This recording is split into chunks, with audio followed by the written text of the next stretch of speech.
So first we are going to bake baking soda at 250 Fahrenheit or about 125 Celsius.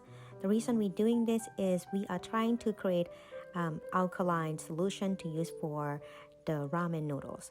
So here the baking soda, and I'm using about half cup of baking soda. You guys can use 1 cup if you like.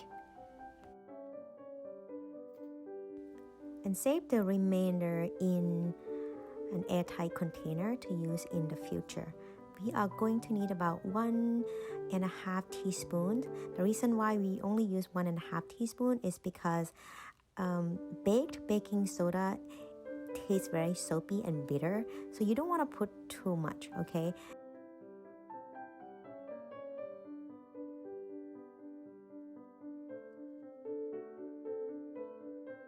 I have temperatures of 250 Fahrenheit. I am going to bake baking soda for 1 hour.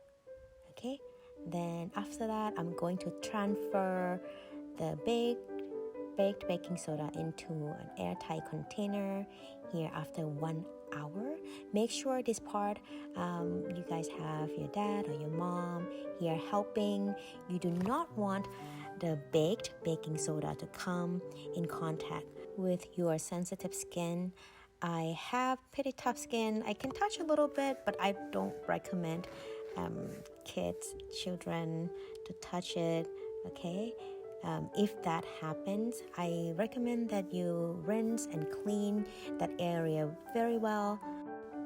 I just want you guys to have fun and don't get hurt, that's all. Here we go. Just a little bit. It's okay, just for me, okay? I'm a grown-up. Here now, I'm going to close the jar and keep it in here for future use. Here I have my strong alkaline, which is sodium carbonate. Here is I have a half cup of warm water, and this is our baked baking soda, 3 cups of bread flour or all-purpose flour, 2 large eggs and salt. So here warm water, a half cup of warm water, and I'm gonna add 1 teaspoon of salt, and I'm gonna mix it in here. And next I'm going to add 1.5 teaspoons of baked baking soda. Here another half teaspoon in. Now you're gonna mix them all together until baked baking soda and salt are dissolved, and we're gonna put this solution aside. Now we get alkaline solution by doing this. This solution will help make your noodles more stringy and slippery, shiny, and also it will tint them yellow. That's why you see ramen noodles yellow, right? Because of the eggs, because of the alkaline solution. So here I have 3 cups of all-purpose flour. I normally use bread flour, but today I only have some all-purpose flour left, so I'm using it. Here I'm gonna add 2 large eggs in, and I'm gonna mix it together. And a second one, and I'm using my chopsticks. If you guys have a stand mixer, you can knead this in a low speed with the dough hook for about 10 minutes, then you're done. Okay, I recommend, if you don't have the pasta machine, I recommend that you flat the dough as much as you can, because it's a lot easier to roll out a flat dough as opposed to a round ball dough. So here my alkaline solution, I'm gonna pour it in. So at this point, if you have sensitive skin, you can wear gloves and just use your hands. Again, if you have a stand mixer, use that, okay? It's a lot easier, I promise you.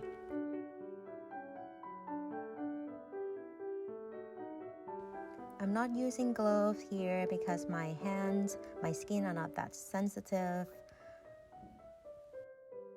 But for little children, usually you guys have very nice and soft, sensitive skin.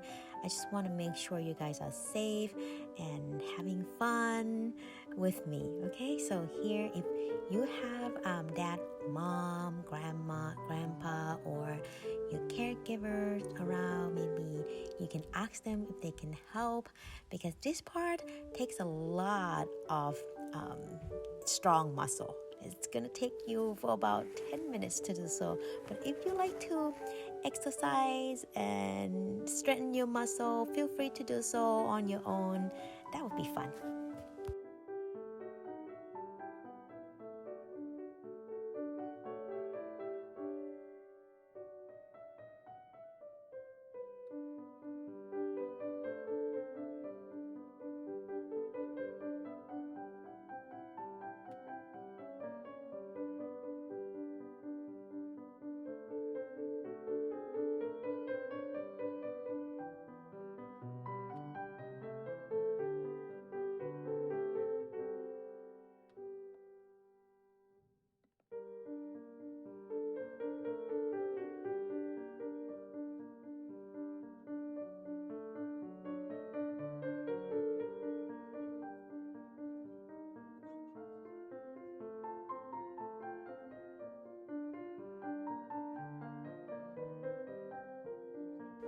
Okay, at this point, I really miss my stand mixer.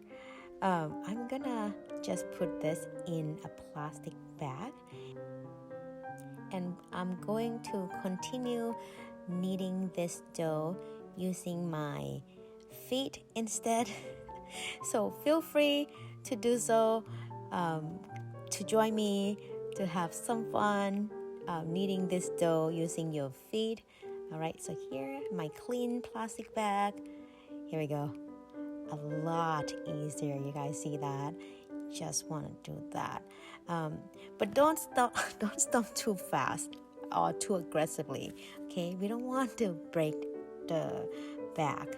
So just gently step on it, and when the dough is flat, you guys want to take it out and roll it into a ball again, and put it back in the bag, and repeat the same step over and over. I say about 10 times or less than that, until your dough feel very nice and smooth, and also very have that elastic texture. Now see, I just touch it. I'm like, oh, it feels very good. It actually feel right. I feel like it's ready, but I'm gonna continue kneading it. I think I need a little bit of potato starch, so I'm gonna add a little bit of starch because I think my dough is a little bit too wet. So just tie a little bit like this, and also just to make it easier when I knead it, so it doesn't stick on the back or my hands. So just like this. It's actually very fun. Have some classical music on and just enjoy, guys. Just enjoy this process.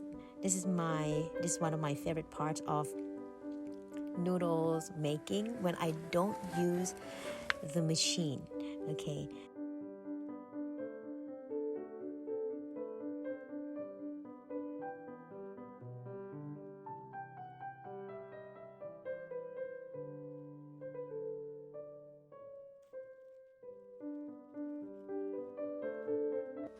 Here again, forming it into a nice round ball, and feel the texture, guys. So I just keep on feeling the texture and just see if it's ready. Use your own observation, okay? If you think it's ready, I trust you, it's ready, okay? This is almost ready, but I just like this process, so I'm going to keep kneading with my feet, and soon I'm pretty sure my son is going to come and help me out. Here we go, just kneading like that.